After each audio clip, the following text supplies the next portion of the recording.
Magandang umaga po sa ating lahat, JTG family. Bago po tayo magsimula, konting paalala sa ating announcement. Una na po dyan, magkita-kita po tayo tuwing midweek service. Yan po ay ginaganap tuwing Wednesday, alas 7 ng gabi. Magsama-sama rin po tayo every month. Tayo yung may Fuel Night Friday po natin yung ginaganap 7 p.m. dito po sa ating JTG GMA Hall. Also, we would like to encourage everyone at full capacity na po tayo sa ating Sunday worship service. Meron po tayong 8 a.m. at 10 a.m. That's on-site. At nagsusupport tayo online 10 a.m. to 11:30 a.m. at jtg.gma.ph. And finally, we encourage everyone, sumali na kayo sa ating mga small groups. May 3 pamamaraan kung paano po tayo sasali. Meron po tayong Bible study group, discipleship group, at connect group. According to your age, we have youth, young adults, and men's and women's connect group. Simulan na po natin ang ating morning devotion. Muli, magandang umaga po sa lahat.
It's my soul.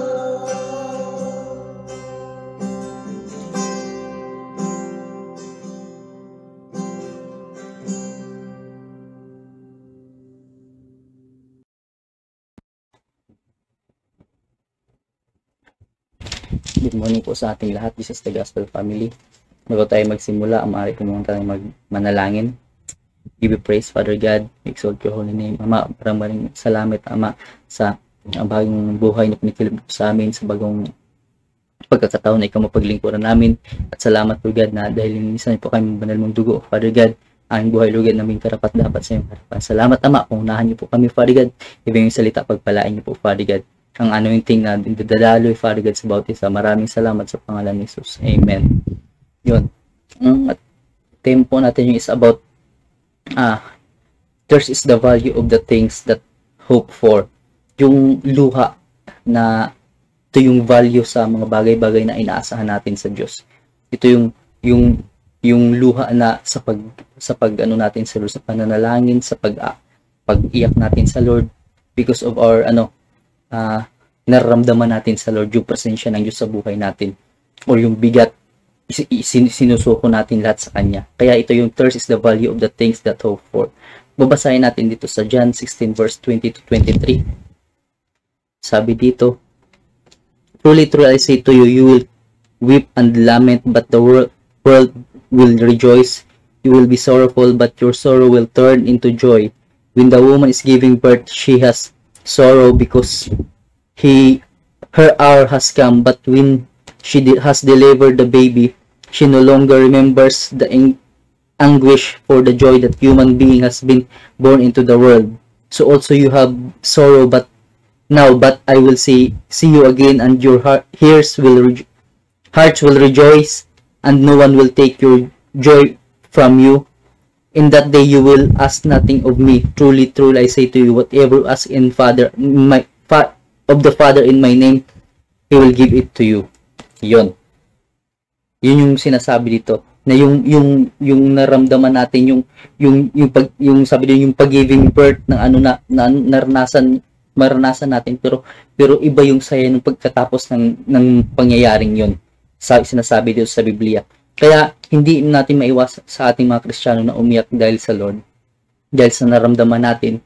Umiyak tayo sa Lord dahil sa nararamdaman natin, hindi natin yung maiwasan. Pero sabi ng Lord na may mga time daw na ikaw ay mag-rejoice after ng kahirapan na nangyari sa buhay mo. Kaya sino ba tayo para hindi tayo magtiwala sa Lord, hindi tayo mag-seek sa Lord, yung luha natin, yung naramdaman natin sa Lord, yung presence ng Lord, ibibigay natin sa Kanya. Kasi iyon nga yung nakikita ng Diyos, yung lahat ng natin, mga problema natin, trials, kabigatan natin sa buhay. Walang-wala yun pag tayo ay umiyak sa Lord, nagbigay ng buhay sa Lord, pinagkatiwala natin ang buhay natin sa Lord. Yun ay gagaan at gagaan kasi alam namang Diyos na naramdaman natin ay hindi natin kaya. Kaya nga tumatawag tayo sa Panginoon kasi hindi nga natin kaya. Kaya doon tutugunin ng Diyos yung gusto ng Diyos, gusto natin sa buhay natin na mapangyari. Kasi yung Diyos naman hindi siya bingi, hindi siya bulag, na hindi na nakikita yung naramdaman natin. Amen po. Number 1, sabi ito, if you cry, wipe your tears because it is a part of being Christian. It is a part of being Christian. Kung umiyak luha mo dahil sa problema, it's okay, that's natural. Kasi yun naman yung natin, part ng sa pagiging Kristiyano ay uusigin tayo, magkaroon tayo ng problema, magkaroon tayo ng circumstances sa buhay natin. But sabi ni Lord na take heart, I overcome the world. Diba? Sabi doon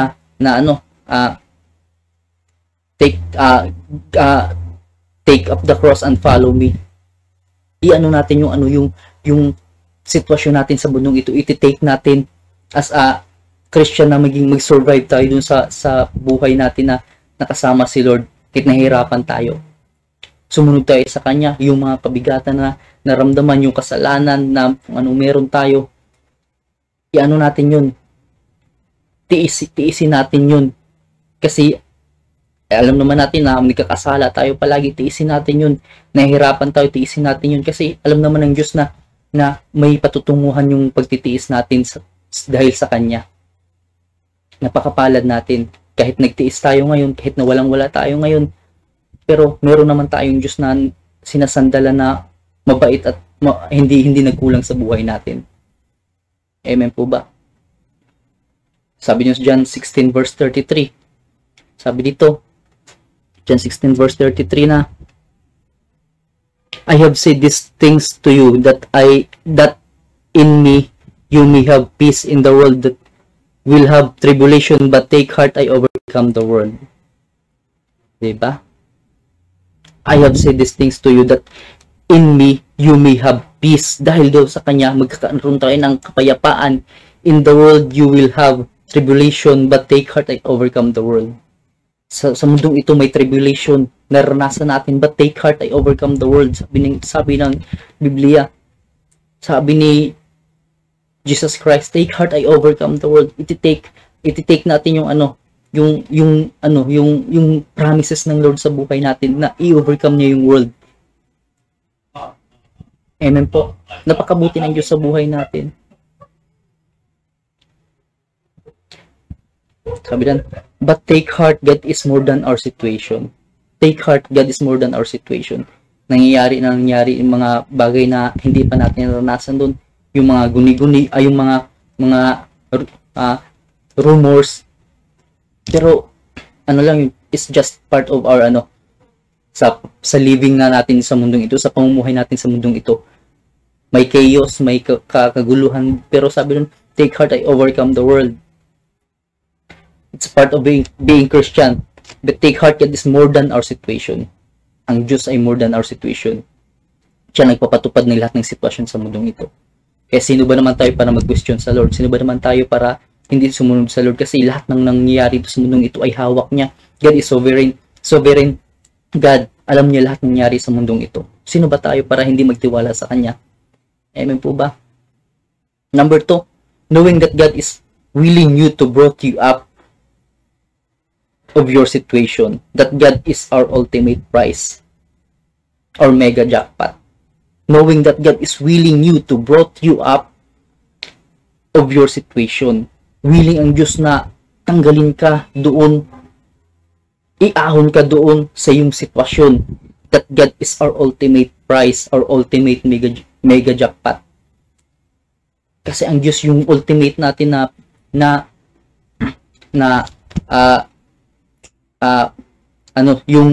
yung ultimate natin si Jesus Christ, siya yung ultimate goal natin na mapupuntahan, yung mapapara sa atin, ay tayo mapapara sa Kanya. Parang nanalo tayo sa loto pag sa atin ang Diyos at mapunta tayo dun sa gusto ng Diyos sa habang buhay, walang hanggang buhay, yung eternal life na sinasabi doon. Higit pa tayo dun sa nanalo sa loto, because He is our mega jackpot, si Jesus Christ. Walang katumbas yun sa mundong ito, sa mga bagay sa mundong ito.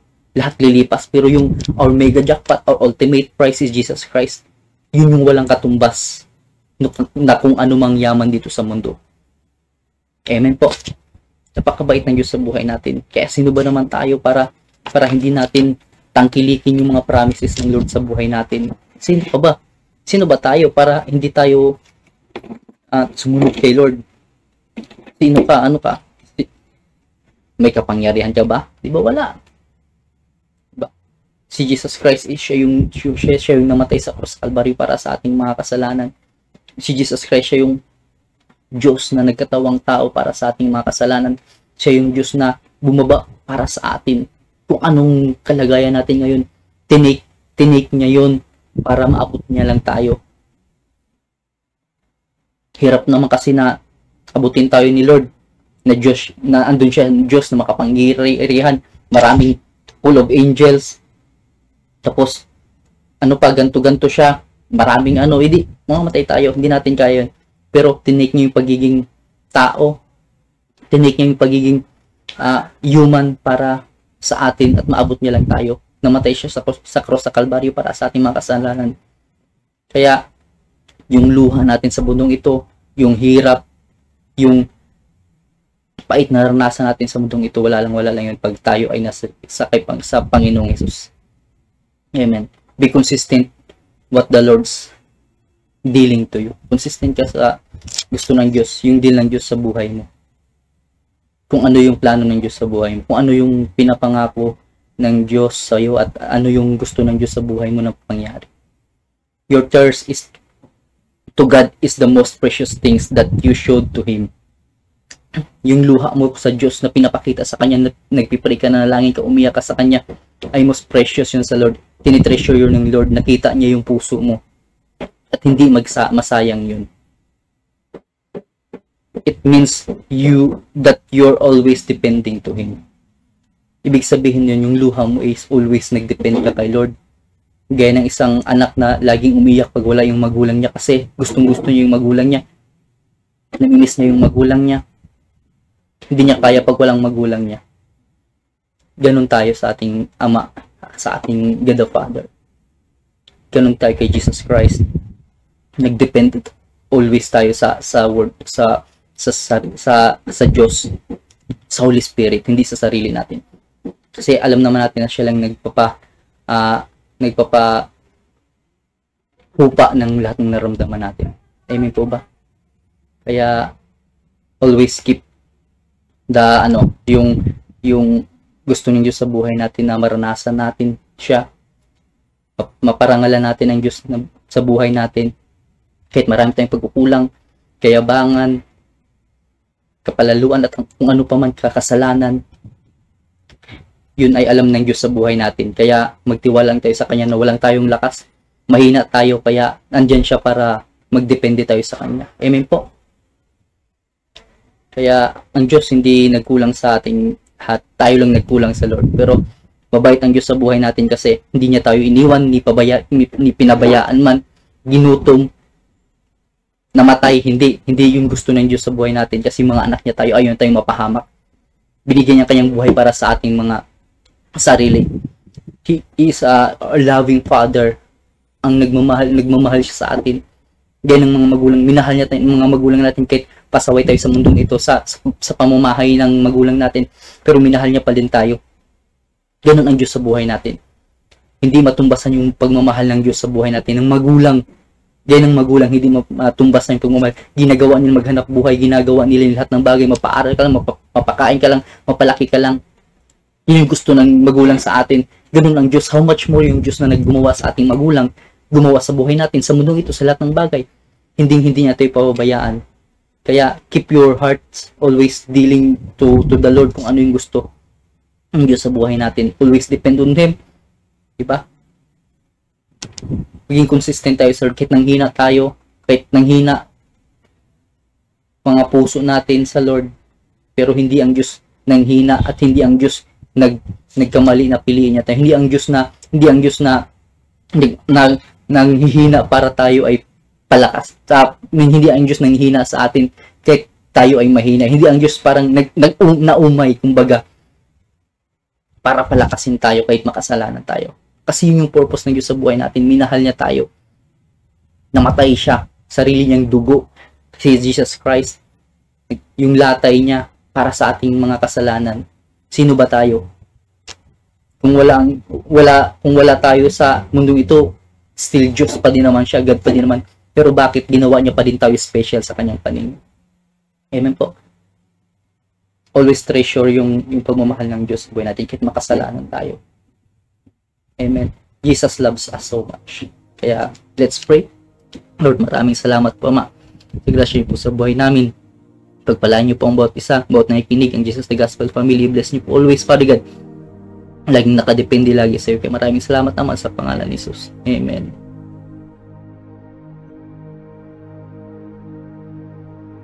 Hallelujah, Lord Jesus. Panginoon, maraming pong salamat, Ama, muli, Lord, sa umagang ito, Panginoon, sa patuloy na biyaya mo, O Diyos, sa buhay ng bawat isa sa amin, O God.